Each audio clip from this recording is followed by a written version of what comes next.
Hey everyone, good Tuesday. Yeah, Tuesday. Sorry, I'm losing track of days since I'm out of school. Good Tuesday afternoon and happy St. Patrick's Day. And I just realized that I'm not wearing green, but I have some green behind me. And luckily for me, none of you are close enough that you can pinch me. I'm wearing my school shirt, and of course, school colors are red. So, yeah, I'm sorry. Thanks for stopping in today. Obviously, my students, this is just kind of going to be our little bit of the way that we're going to communicate over the foreseeable future for whenever we're finally back in classroom. But what today we're going to be focusing on is the argumentative essay, which some would argue is the hardest of the four FRQs on the AP Gov exam, which was just introduced to the exam last year on the new AP Gov exam that we saw in 2019. So what we're going to be doing today is a little bit different than some of the other streams for Fiveable, because what we're going to be doing is not like an overview of content. I'm going to quickly review the argumentative essay and the rubric, but then we're going to look at a response together, and we're going to kind of brainstorm together here on this. And so that's why I said, if you didn't see it in the chat already, please have a piece of paper there with you and a pencil or pen, whatever it is you want to use, because we're going to be sharing out some of this, okay? I'm, like I said, in the process of losing my voice, and so just bear with me today. So let's take a look at the rubric. Ashley, we actually have a stream coming up if you look at it on Fiveable. That is a review of the institutions of government, or that branches of interaction unit 2. It's coming up, I want to say early next week, but it's on the Fiveable website, so you can take a look at that. So probably I would think, I'm sorry, my dog is excited because she sees someone outside. Kona. Sorry. So I'm going to switch rooms here. You hopefully have seen this rubric before now, okay? And so this rubric covers how you get all of your points that are available on the argumentative essay. So very first thing that you must have is a thesis. And we're going to spend a lot of time here in a few minutes practicing what's a good and what's not a good thesis, and how you can create strong theses, or theses, I guess I should say. The second part is evidence, okay, which you can get a maximum of 3 points on, okay? You have to use at least 2 pieces of evidence, okay? One of those pieces of evidence has to come from where? Those of you, you're familiar. So all my people should be familiar. A doc, what do you mean by a doc?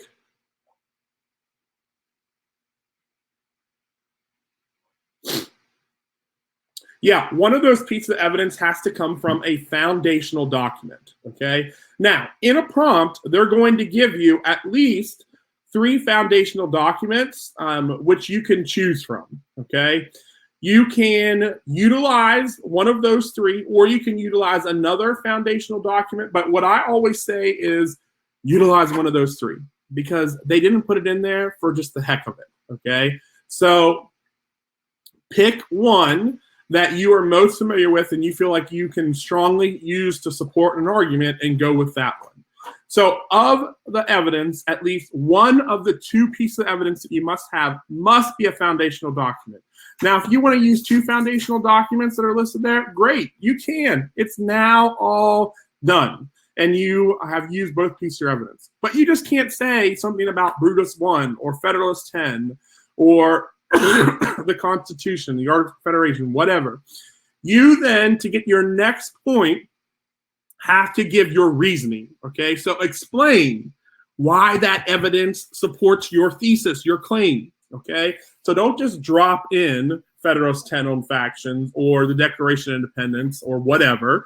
You have to explain, why does that actually relate to whatever I'm claiming in my thesis? And then finally, the last thing is you have to give the counter argument, or the perspective of someone else. So basically, you have to give a short few sentences on what other people on the other side would believe and why they might believe that. So that's what the rubric is. So now let's actually take a look at an example that we're going to use for the rest of the stream.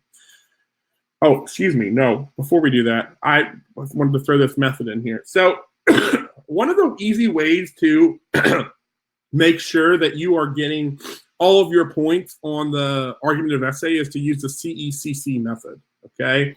So do you have a claim thesis, okay? Do you have that evidence? Remember, 2 pieces of evidence, 1 must be a foundational document.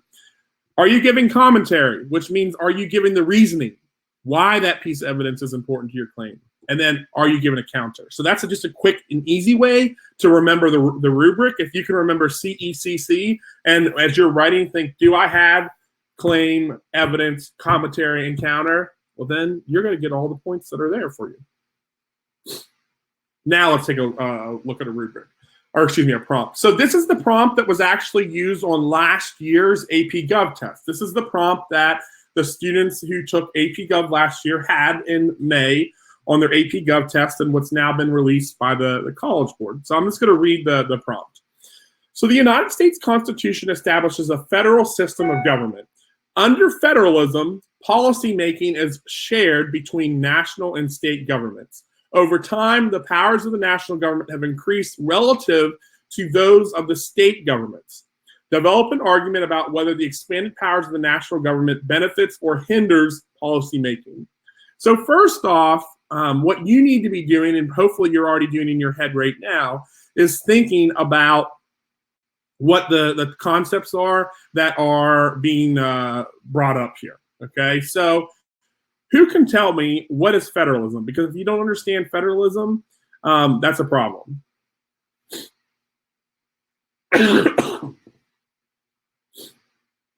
So what is federalism?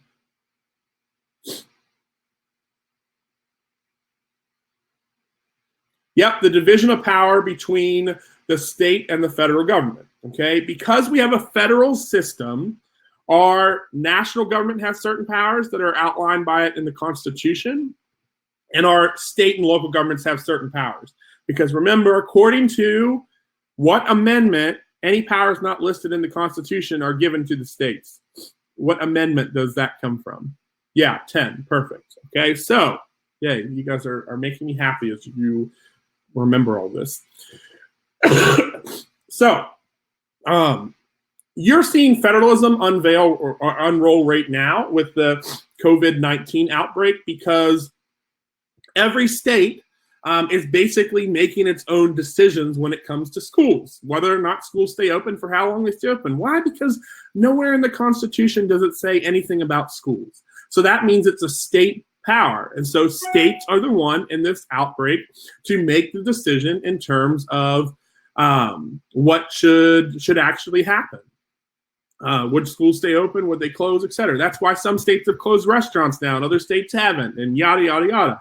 It's all federalism, okay? So going back to this prompt here, it's asking you to develop an argument about whether the expanded powers of the national government benefits or hinders policymaking. Now, first thing I want to do with this is just look at the thesis before we go anywhere else with this. We're going to look at some thesis.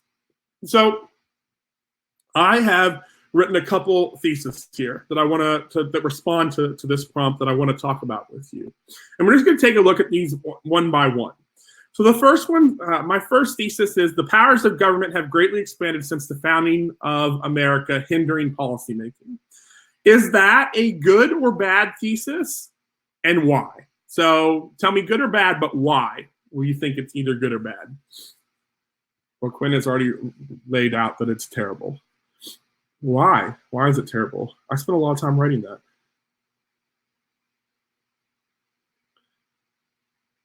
So Ashley, you said it, but it needs a bad because it needs a because. Okay, there's no evidence. Yeah, I'm seeing that. Yeah, I agree. Have I, in that thesis, have I made a claim? Have I made a claim in that thesis?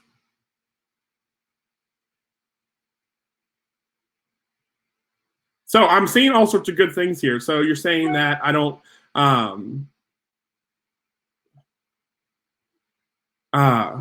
Sorry, I just got distracted there for a second. But there's no evidence. There's no counter argument. I don't answer the question. These are all good things. So yeah, this is a really bad thesis. Okay, and let's talk about why. Really, all I'm doing here is just restating the prompt. Okay, I've just reworded it, and I'm saying the powers of government have greatly expanded since the founding of America, hindering policymaking. Am I making a claim? Yes. Okay, I'm saying that here. My claim is that the power of government has expanded and is hindering policymaking. Yay, but I don't give it any direction, because remember, the purpose of a thesis is twofold. Number one, the purpose of a thesis is to give direction, okay?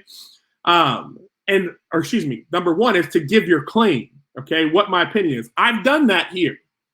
The part that's missing is to give it direction. So what do I plan to talk about in my body paragraphs that's going to support my thesis, okay? So that's the problem with number one. Now let's take a look at number two. Number two says the powers of government have greatly expanded over the course of American history to a level which the founders never envisioned and was a nightmare that the Anti-Federalists wrote of in Brutus I. Good or bad thesis, and why? So I'm seeing still bad. Well, why is it still bad? I spent a lot of time on that. Okay.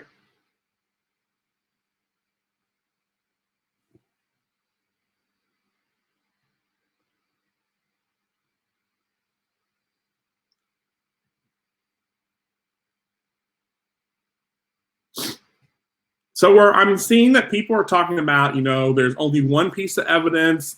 There's no counter argument. Just remember, Brayson, our counter argument is going to be separate from our initial thesis statement. Okay, so yes, you're thinking of the thesis formula, and you're right. Okay, I always tell you in class to start your counter argument the sentence before your thesis, and that's fine. But your thesis statement is just the sentence that gives you your claim and direction. The counter argument is just a sentence that goes before it or wherever, but it's not actually part of your thesis statement. Okay, even though I use it with the thesis formula. Okay. So here's the problem with this. All of you are saying correct things about this, but it's not the big problem. The big problem with this one is that it's not answering the prompt. Nowhere in here am I answering the prompt, because what is the prompt actually asking me to do? What is the prompt actually asking me to do?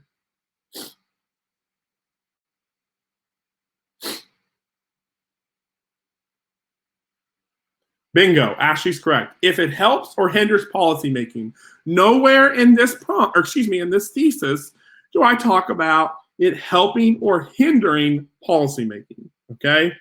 I'm making the beginning of a claim, okay, that the power of government has greatly expanded, and I'm utilizing one piece of evidence, okay, in Brutus I, but I'm not saying how that relates to the argument. So already, this is where you really can set yourself up for failure, and this is why I say, for the love of all things holy, make sure that you spend time turning off the freak out mode that you're going to be in on AP test day and reading that prompt carefully.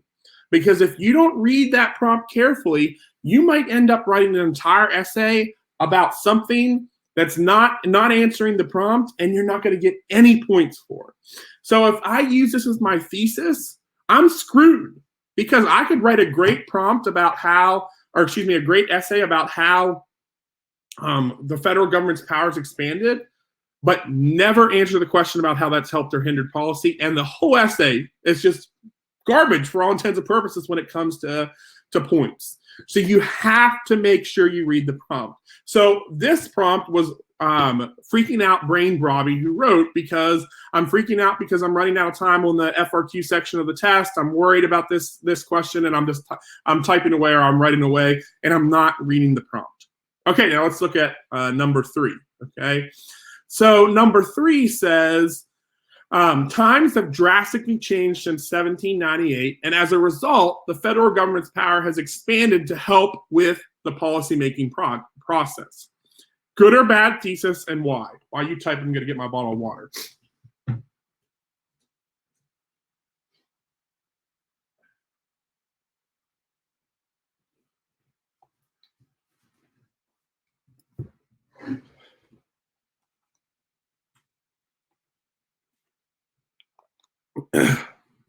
Yeah, I'm seeing all the right answers here.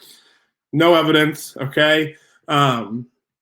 Is this beginning to answer the prompt? Let me ask that part. So is it answering or beginning to answer the prompt?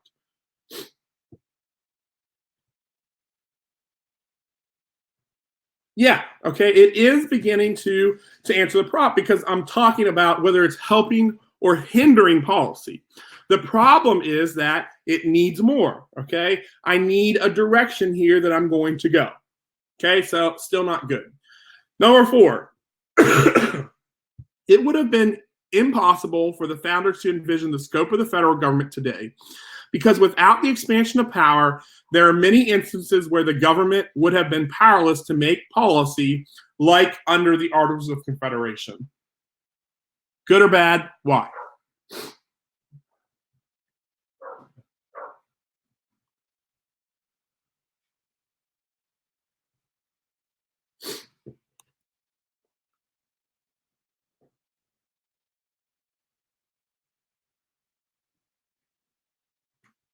So I'm seeing yeses. I don't know that I 100% agree with you. Any other thoughts?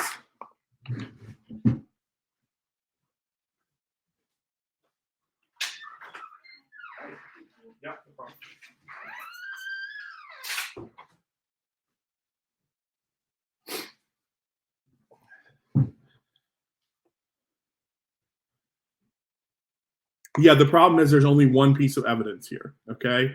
I need a second piece of evidence because what I'm telling you right now is that one of my body paragraphs is going to be about the powerless of the government to make policy under the Articles of Confederation. That's one of my foundational documents, okay? So, yay, there's a check mark. But I need a second piece to tell you where my second body paragraph is going to go.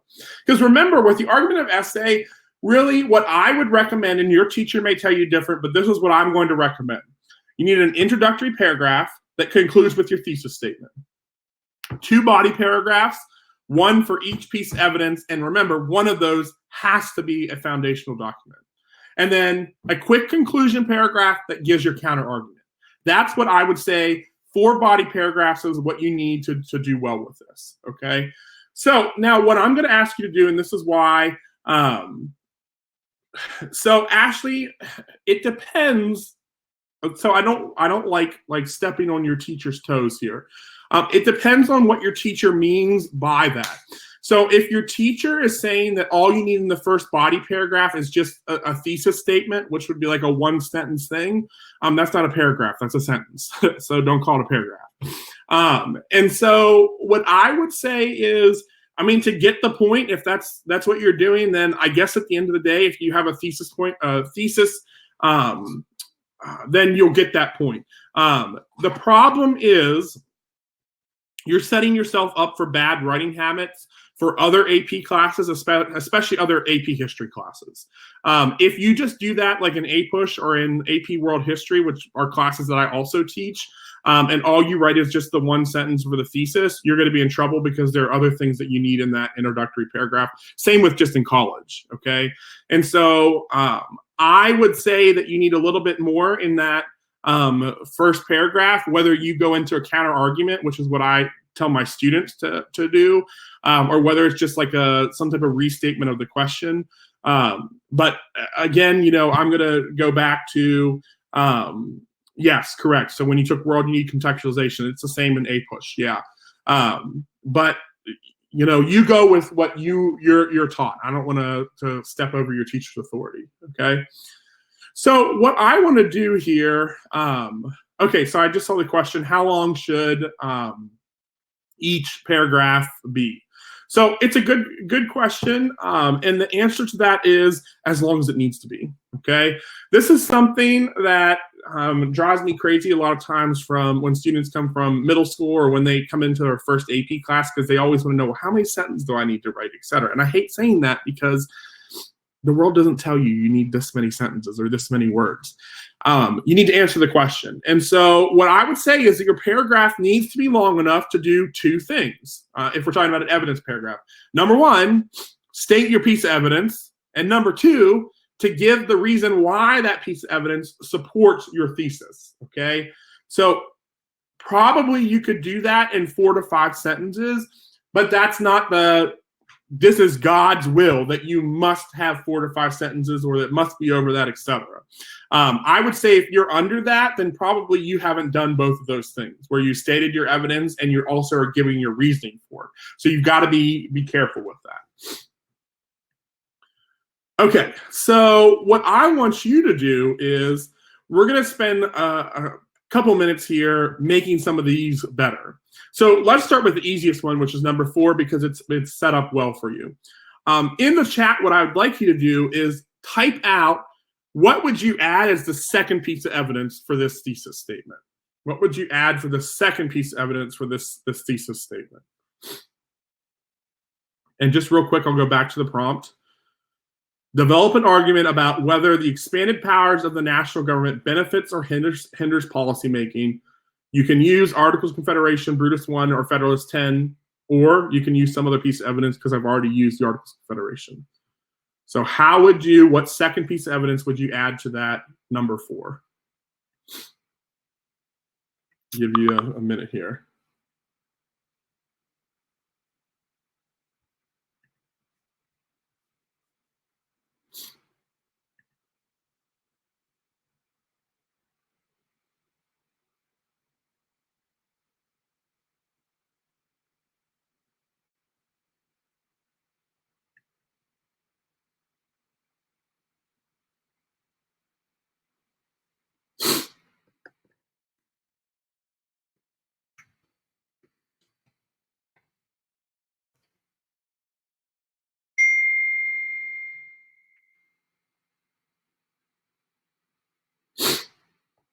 Okay, so I see Quinn's got an answer, and Ashley has an answer. I'm going to wait for some other people to add in here.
Okay, so let me look at some of the ones here that have been shared. So Ashley said, and because a stronger federal government is able to make policies that help the public in times of crisis, like the New Deal and Great Depression. Yeah, 100%. Okay, that is fantastic. And I would think that if you answered this question without mentioning the New Deal or the Great Depression in some way in one of your 2 body paragraphs, like, what have you been doing? Because they're perfect examples of when the federal government has grown its power to help with policy, okay? Yeah, Quinn, Medicaid and Medicare, which are block grants, definitely are good examples that you could use here. Grant systems allow for the state implementation after they receive money from the federal government, which can create inconsistent programs between states and hinder consistency. Yeah, that's perfect as well, too. And the government needs policy making for instances like quarantining during outbreaks. So here's the problem, okay? You're using a current event writer, and you're not going to have the evidence to back it up yet, okay? Because it's unfolding right now. And so, yeah, I don't even know where you would go with that. So you need to use something stronger evidence-wise of something that you've already covered in Gov this year. AIDS, though, I don't know that quarantined. I'm just thinking back through my history, like 1980s and 1990s. I don't know that we were really quarantining for the AIDS epidemic. So, yeah, I just don't think that that's going to be a strong one because it's not really talking about policy. And you need to have something with policy because policy is law that you can give specific examples for. So like Quinn's on Medicaid and Medicare are specific pieces of policy that you can use as an example. Ashley's on the New Deal and Great Depression are great because they're crap tons of policies that you can give examples for. Same with Andrews in terms of grant systems because you can give examples of grants, whether it's like Medicaid and Medicare like Quinn gave or something else. Those are all ones that you could utilize here. So before I move on here to the next piece here, I want to make sure, is anyone still confused about thesis statements or about writing good thesis statements, what you need to include, etc.? Because like this, I'm here to answer whatever and to help you. So if you're still confused on thesis statements, let me know.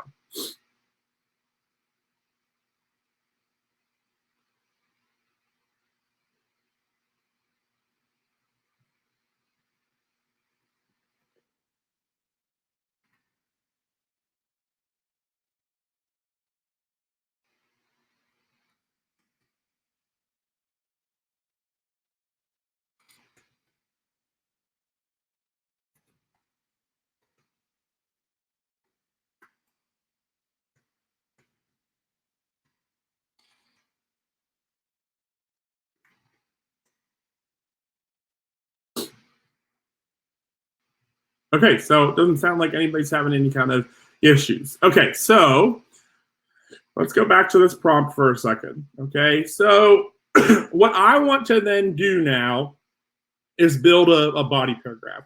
And so we're going to use that last thesis statement that I had, and we're going to build around the foundational document of the Articles of Confederation, okay? And how that was really an example of the government's hindering of power to make policy. So this is where, if you have a piece of paper, it would be good. I'm going to turn off my regular slide sharing screen, and I'm actually just going to you know what? Actually, let me do this. I'm going to turn off this video, and I'm going to share something else instead. I'm going to make just a Word document open here. Give me 1 second.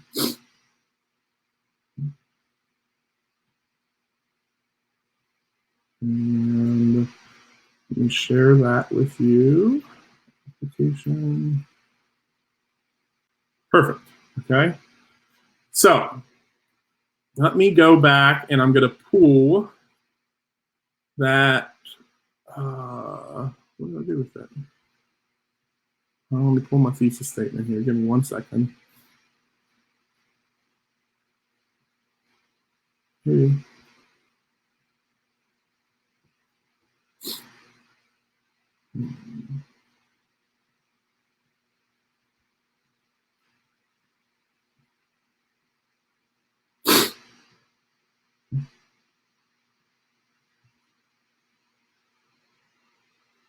I just want to pull the prompt so that we have it here on screen with us. Okay.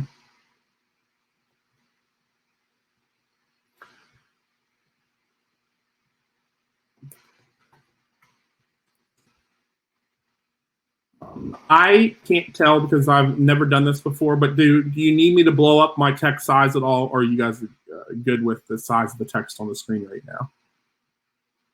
If anyone needs me to blow it up, just put it up a bit more. Sure, yeah. Let me do this.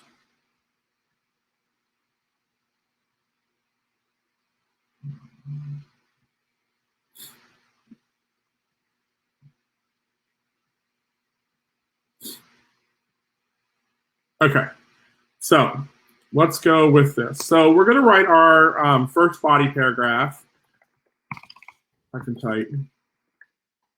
And this one's going to be on the Articles of Confederation. So remember, I need to do two things here, okay? Number one, I need to state that Articles of Confederation evidence. And number two, I need to explain how that relates back to my thesis. So in my thesis, what I was saying here about this is that there are many instances where the government would have been powerless to make policy like under the Articles of Confederation, okay? So what I want you to do is on your paper, while I'm doing this, I want you to write your body paragraph for the Articles of Confederation, why the government was powerless under the Articles of Confederation. And I'm going to do the same thing on the screen. And then here in just a few minutes, we'll talk about what we have, okay? So you go ahead and do the same thing on your end on a piece of paper.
Give you about another minute here to see what you're coming up with.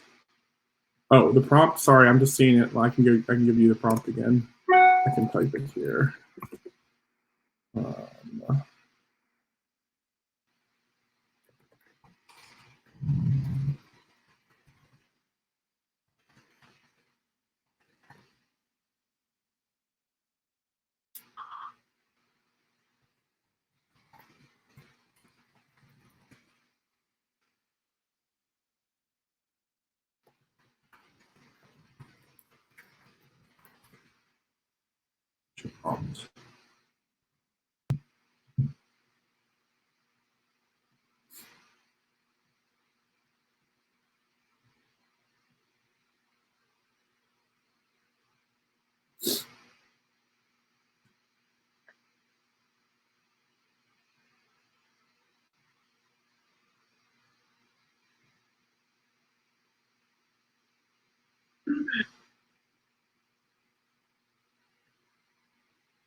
Okay, so let's look at what I wrote here for my first body paragraph. So again, like I said, I'm using that foundational document, the Articles of Confederation here, for as my first piece of evidence. Okay, so here's what I said. Once we declared independence in 1776, we established our first form of government under the Articles of Confederation. In a little over a decade in which they were in place, the federal government was basically powerless to make policy. Having just left a monarchy which had taken so many rights of colonists away, they created a new government in the United States which gave them very little power to the national government, as they were scared that the same thing would happen again. For instance, under the Articles, the Congress did not have the power to tax and relied solely on the states to provide them with money. As a result, when they needed money to implement policy, they didn't have it. More so, there was no executive, so there was no one to ensure that the policies were enforced. As a result, the government's ability to make policy was hindered. So here's my question to you, okay? Don't worry, Ashley, remember I teach this. So I write these all the time. Plus I have a college degree. You're still learning, okay? So don't freak out that like mine was way better, okay? And I just wrote this, right here in front of you. So how do I expand upon my evidence here? Because my evidence is the Articles of Confederation. So how do I, because remember, to get the second point on this, you have to give the reasoning, okay?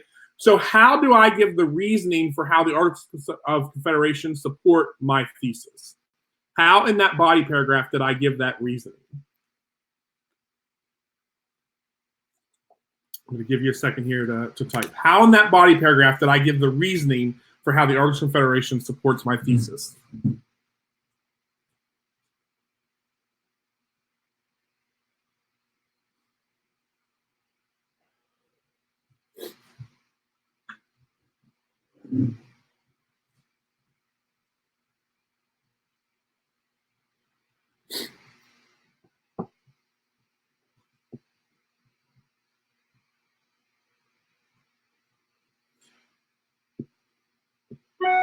Yeah, what you guys are saying here in the chat is all 100% correct, because I was super specific. I just didn't name drop. Me name dropping would just be like, yeah, well, the Articles of Confederation kind of made the government powerless. Okay, well, you're not wrong, but how? Okay, explain. Okay, and so that's what I did here. And let's see here. As I just highlighted there, explain in this part how the federal government hindered policymaking, because that's the freaking question. Remember, that's why I said get to read the prompt. It's not just asking about how the Articles of Confederation are weak, okay? The prompt's asking about how the power of the government hinders or helps policymaking. So here, I expanded on the Articles of Confederation, okay? Congress did not have the power to tax, okay? That's reason number one. Second thing is, when they needed money to let's go with the text. The second thing is no executive, so no one could enforce. So I gave two different reasons why the Articles of Confederation support my thesis that they hindered the government's ability to make policy, okay? So does that make, Ashley, do you only need one? Ashley, do you mean Do you mean that you only need one piece of reasoning or evidence to support your Articles of Confederation argument? Is that what you're asking? Yes. Okay. Yeah. So one reason per evidence. So yeah, I put 2 in here, and it would really just be a time thing. Okay. The more you can put in, the better, because that way, if one of your pieces of evidence is not correct, you could still get the other one correct. But it just depends on your time too, how much time you have left to write. Okay. So yeah, you're correct, because remember, for each body paragraph, you need to, one point is from stating your piece of evidence, which in this case would be Articles of Confederation. The other point is explaining, okay, it. And so I explained it twice here is what I did. And so that's the other piece here. And so let me just see here. So would each paragraph be a different topic of your answer, like Articles of Confederation one paragraph and a major court case another? Yes. Okay. So Kayla, what I'd recommend for you to do is, here in a few minutes when I wrap up this stream, give me an hour or so, and I'll be posting the stream on Fiverr, the replay. Go back and watch the first part of the stream, because we talked about that in the first part of the stream, and that will certainly help you with that. So let's do, before I move on to a second body paragraph here, does anybody still have questions on the first body paragraph of my argumentative essay? Because like I said, I could spend the rest of the stream just on that if people are having issues with that or still have questions. I'm here for you.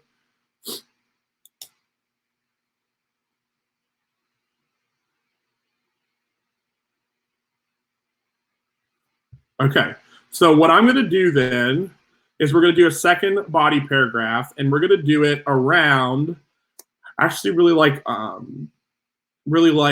Ashley's example of the, let's go with the Great Society under LBJ. So let me expand my thesis, because we said this thesis wasn't completely full. It would have been impossible if the founders had envisioned the scope of the federal government today, because without the expansion of power, there are many instances where the government would have been powerless to make policy, like under the Articles of Confederation, and then I'm going to put, as well as LBJ's Great Society program. Boom, that's a killer thesis right there, okay? Because I state my claim and I give my 2 pieces of evidence that I'm going to go into. You guys are awesome. Okay, so now let's get a second body paragraph. And this one's going to be on the Great Society, and I'm going to use Quinn's example from the Great Society here to support this. So let me ask you guys before I begin here. So I'm going to use the Great Society. Are you allowed to abbreviate names in your essay? Yes, as long as they're common abbreviations. So like presidents like LBJ, JFK, yeah, that's totally fine, okay? But if it's like a weird abbreviation that like your teacher's made up or that you've made up, then probably not, okay? Okay, so in this Great Society paragraph, okay, I'm making the argument, going back to my thesis, that there are instances where the government would have been powerless to make policy, okay, without the expansion of power, okay? So the Great Society, okay, was a great expansion of power. What could I talk about in this paragraph to show how the government's power expanded under the Great Society? What could I talk about in this paragraph to show how the government's power expanded under the Great Society?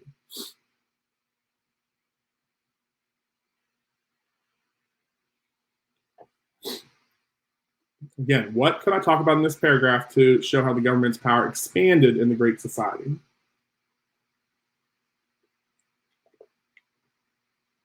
Yep, Ashley, Medicare and Medicaid, like Quinn said earlier.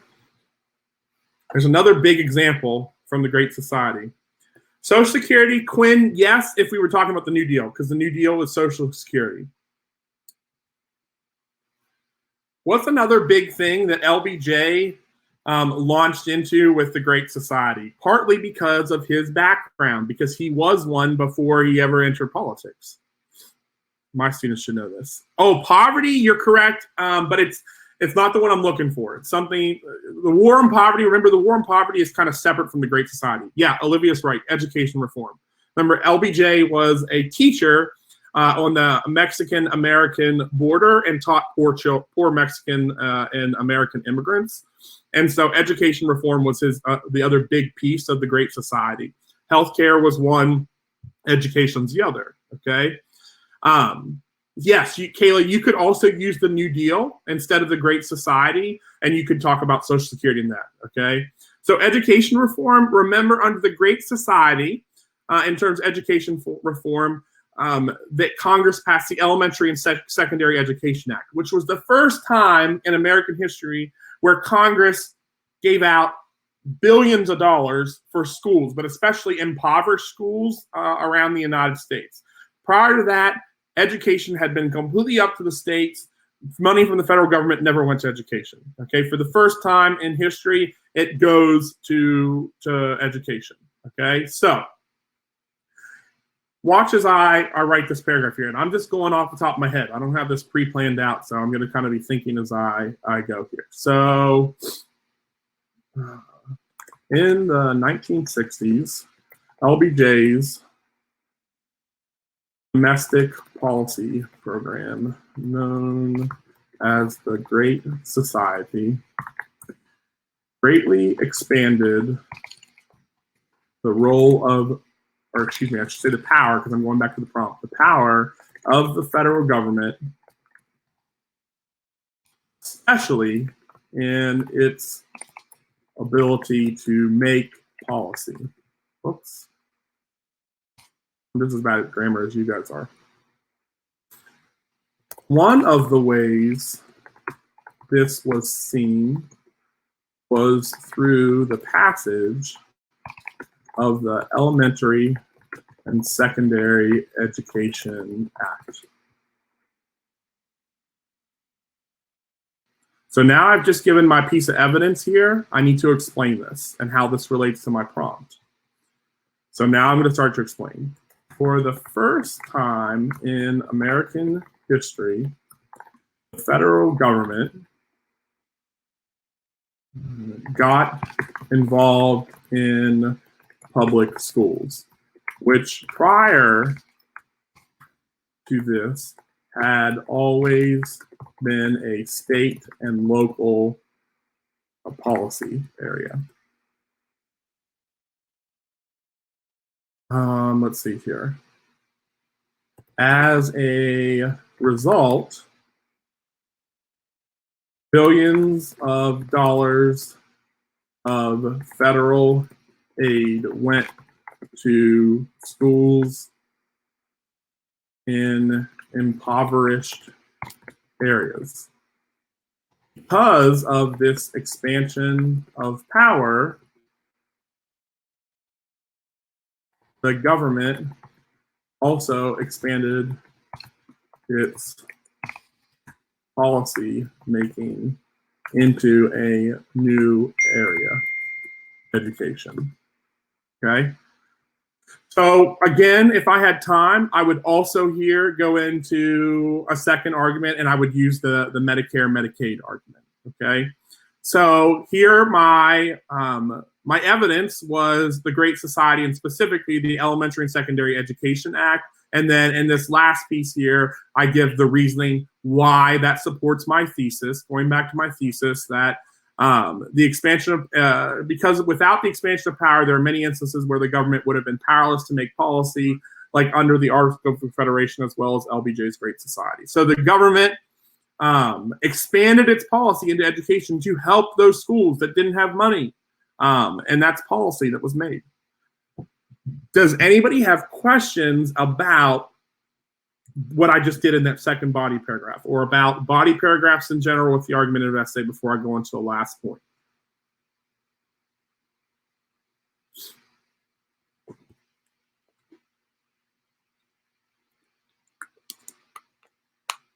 Okay, so what's the last thing that I need to do in my argumentative essay? It's the last thing that I need to do. Yeah, my counter argument, okay? So you can put this in the last paragraph. You can put this at the beginning, just as long as it's there somewhere, okay? So counter argument, here we go. Some would say that the federal government has become way too powerful over the course of the last 300 years. There's good evidence for this, especially as we look at major expansion of power and policy under times of war, like World War II, as well as times of struggle, like during the Great Depression, when FDR passed the New Deal, which not only greatly expanded the power of government, but also the debt. So let me go back and look at my thesis here. I'm saying, or the prompt, develop an argument about whether the powers of national government benefits or hinders policymaking, okay? What's my problem with my counter argument? Or is there a problem with my counter argument?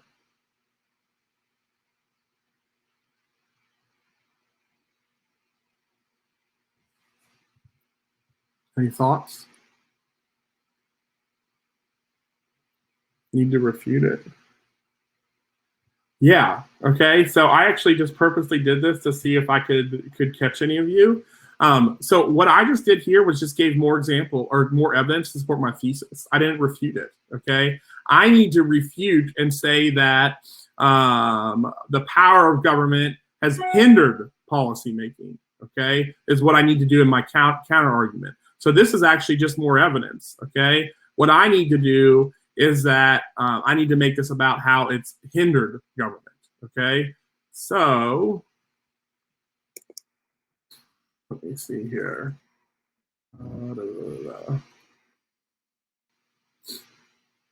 Over the course of American history, the government has continued to grow and grow, larger than was ever envisioned. As a result, the policy-making process has been hindered. For example, let's see here. For example, when we look at Congress, I'm just thinking out loud in my head here how I want to scope this. Continue to grow and grow larger than was envisioned. As a result, the policy-making process has been hindered. For example, when we look at Congress, there are now so many different policy areas which they must address that very little is able to be done because their attention is so divided. For example, for many years now, Social Security has been drying up, but Congress has failed to address it because there are so many other policy areas they need to legislate on. So that's a really, really, really rough counter argument, but it gets the point across, okay? Because this is the counter argument that is hindering the government's power, hinders policymaking, okay? This counter argument was not right because I wasn't talking about how the government's power hinders policymaking. I was giving more evidence for why it supports policymaking. I need to go over why it hinders policymaking. So does anybody have any questions on the argumentative essay? Anything that you're still confused on? obviously we just spent an hour on this, but, you might still have other questions and you probably need to practice, but I'm hoping that this helped a little bit.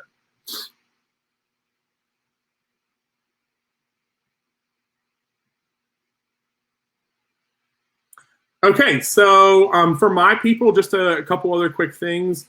Tomorrow you've got and it's already up there if you want to start on it, but on Canvas, you've got a writing practice assignment with an argumentative essay, taking these things into account.